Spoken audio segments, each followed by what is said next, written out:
जय जगन्नाथ मु मीनाती आपण मानक स्वागत करुच्ची आज एक नुआ वीडियो को आशा करछि सबुदिन भली आज भी आपण माने भलरे थिबे। तो आज वीडियो रे आपण मानक पई अछि जे जेमति कि शीत दिन आसलाणी रूपी गोटे बड़ समस्या। तो यहाँ गोटे मोर रिक्वेस्ट वीडियो अच्छी तो से मु बनई जे जड़े कही जे आमर रूपी हूँ रूपी केमती दूर करबा। तो बहुत ही सुंदर टिप्स टी माने निहाती माने काम करबा आपण माने निहाती ट्राई करंतु। फास्ट टू लास्ट वीडियो टी को देखंतु जमा भी स्किप करंतु नाही काना मु तीनटा उपाय बतैछि माने तीन प्रकार आपण माने करिवे आ आपण मानकर निहाती मु ग्यारंटी दोछि आपण मानकर रूपी पूरा पूरी दूर हे जिवो। तो चलंतु वीडियो टी आरंभ करि नै जिबा। वीडियो आरंभ करिया पूर्व आपण मानकु सेम रिक्वेस्ट जो माने आजिर वीडियो रे नुआ अछंती प्लीज मो चैनल को सब्सक्राइब कर दियंतु पाखरे बेल आइकन को दबाई दियंतु जहा फल रे जेबे भी चाहे वीडियो अपलोड करबी आपण मान पाखु नोटिफिकेशन जल्दी पळेबो आ आपण मानकर गोटे गोटे सपोर्ट मते मिली जिवो। तो चलंतु देखि नै जिबा। तो प्रथमे तो हमको दरकार लेंबू।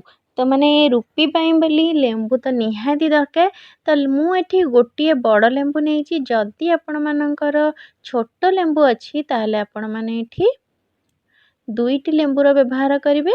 आउ जदि बड़ लेंबू ताहले आपण माने गोटे लेंबू रे रस रे हे जो जदि माने रस बहुत बाहर नथुव ताहले भी आपण माने सेठी दुईटा लेंबू व्यवहार करेंगे। किंतु एटा मोर बहुत ही रस वाला लेंबूटा अच्छी से मोर आराम से गोटे लेंबू रे ହେଇଯିବ।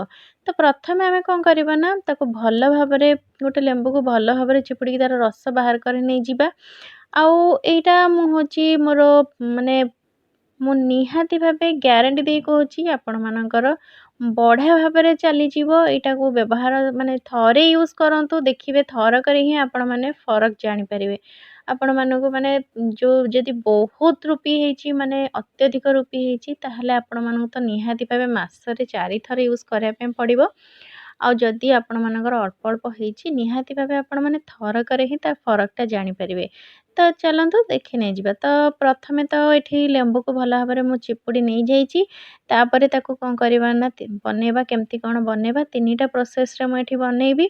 जेउ दिन भी करिवे आपण माने से तीनोटी ही बनेबे और तीनटा जाक ही व्यवहार करिवे।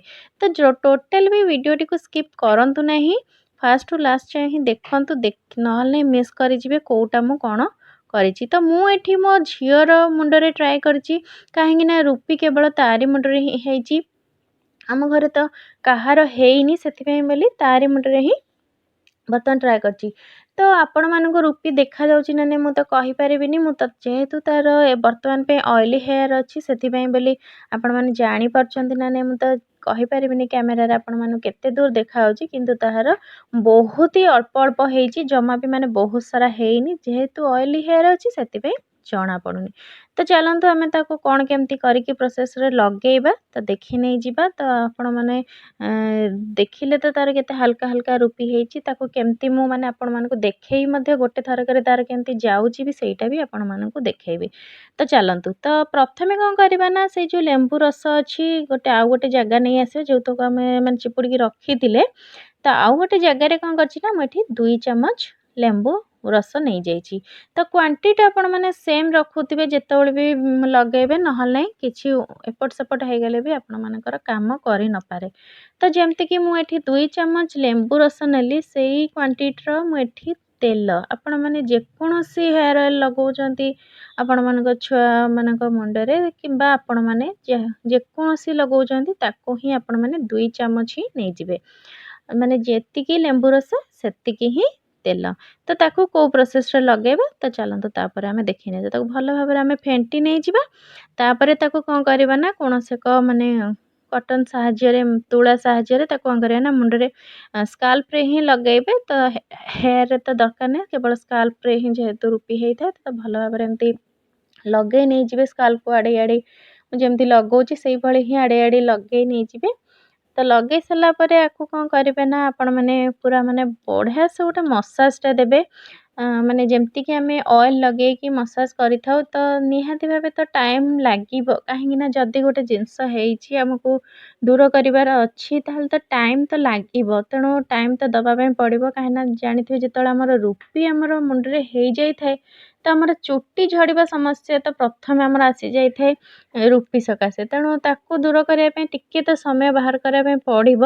ତ ସେଥିପାଇଁ ବୋଲି ଆପଣମାନେ ଏଇଭଳି ଭାବେ କ'ଣ କରନ୍ତୁ, ମୁଁ ଯେଉଁଭଳି ଭାବେ ଦେଖନ୍ତୁ ଚୁଟିକୁ ଆଡ଼େଇ ଆଡ଼େଇ ତା'ର ଲଗାଉଛି ସେଇଭଳି ଭାବେ ଲଗାଇ ନେଇଯାଉଛି।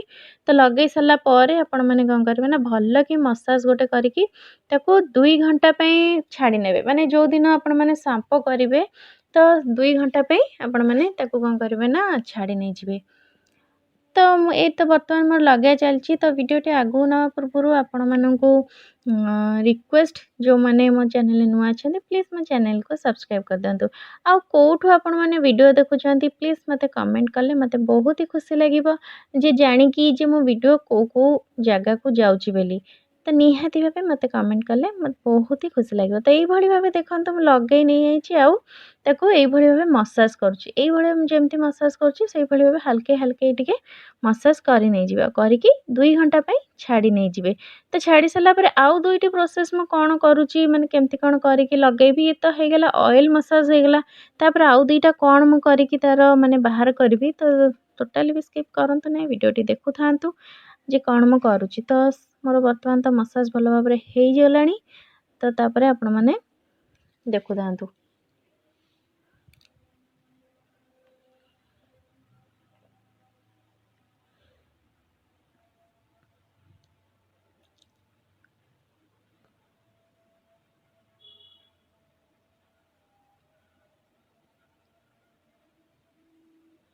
ଯେତେବେଳେ କି ଆପଣମାନଙ୍କର ମସାଜ ସରିଯିବ ତ ସେଇ ଯେଉଁ ଲେମ୍ବୁ ରସଟି ଆମର ଥିଲା ତ ତାକୁ ଆମେ ହିଁ ବ୍ୟବହାର କରିକି ଆଉ 2ଟା ଜିନିଷ ବାହାର କରିବା। ତ ସେଇଟା ହେଉଛି, ଚାଲନ୍ତୁ।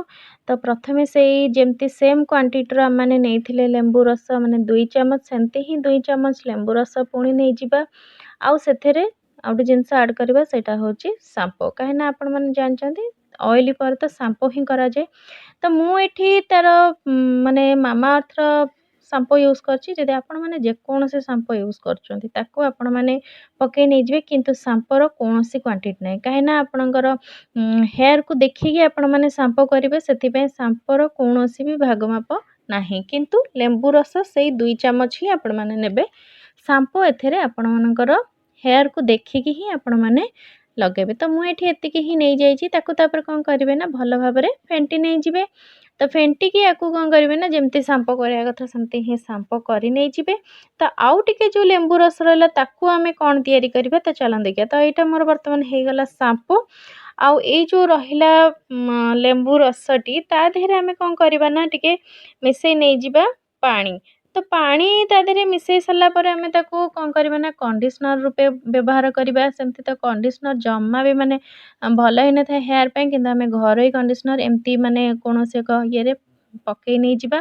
ଆଉ ଦେଖନ୍ତୁ ବର୍ତ୍ତମାନ ମାନେ ତା'ର ସାମ୍ପୋ ପରେ ଯେଉଁ କଣ୍ଡିସନର୍ଟା ୟୁଜ୍ କଲି, ମାନେ ପାଣିରେ ଲେମ୍ବୁ ରସ ପକାଇକି, ଦେଖନ୍ତୁ ତା'ର ମାନେ ଡ୍ୟାଣ୍ଡ୍ରଫ୍ ଟୋଟାଲି ବି ଦେଖାଯାଉନି। ଆପଣମାନେ ଦେଖିକି ଜାଣିପାରୁଥିବେ। ମୁଁ ଚାରିଆଡ଼େ ଖେଳେଇକି ବି ଆପଣମାନଙ୍କୁ ଦେଖାଉଛି। ମୁଁ ସାଙ୍ଗେ ସାଙ୍ଗେ ଆପଣମାନଙ୍କୁ ପ୍ରୁଫ୍ ବି ଦେଖେଇଲି ଯେ ତା'ର ଯେଉଁ ହାଲକା ହାଲକା ରୁପି ଥିଲା ଆଉ ମୁଣ୍ଡରେ ଆଉ ଟୋଟାଲି ବି ନାହିଁ, ଯେଉଁଟାକି ତାକୁ ବି ରିଲାକ୍ସ ଫିଲ୍ ହେଉଛି ଯେ ହଁ କୁଣ୍ଡେଇ ହେଉଥିଲା ଆଉ ଏ ବର୍ତ୍ତମାନ କୁଣ୍ଡେଇ ହେଉନି। କାହିଁକିନା ଟୋଟାଲି ହିଁ ତା'ର ରୁପି ନାହିଁ, ଗୋଟେ ଥରକରେ ପଳେଇଲା। ଏଥିପାଇଁ କାହିଁକିନା ତା'ର ବହୁତ ଅଳ୍ପ ଥିଲା। ଆଶା କରୁଛି ଭିଡ଼ିଓଟି ଆପଣମାନଙ୍କୁ ଭଲ ଲାଗିଥିବ। ଯଦି ଭଲ ଲାଗିଥିବ ନିହାତି ଭାବେ ମୋତେ କମେଣ୍ଟ ମାଧ୍ୟମରେ ଜଣାଇବେ। ଆଉ ଏକ ନୂଆ ଭିଡ଼ିଓରେ ଦେଖା ହେବି। ଭିଡ଼ିଓଟି କେମିତି ଲାଗିଲା ନିହାତି ଭାବେ ଜଣାଇବେ। ଆଉ ଆପ୍ଲାଏ ମଧ୍ୟ କରିବେ। ତ ମୁଁ ରହୁଛି, ଆଉ ଏକ ଭିଡ଼ିଓରେ ଦେଖା ହେବି। ଜୟ ଜଗନ୍ନାଥ।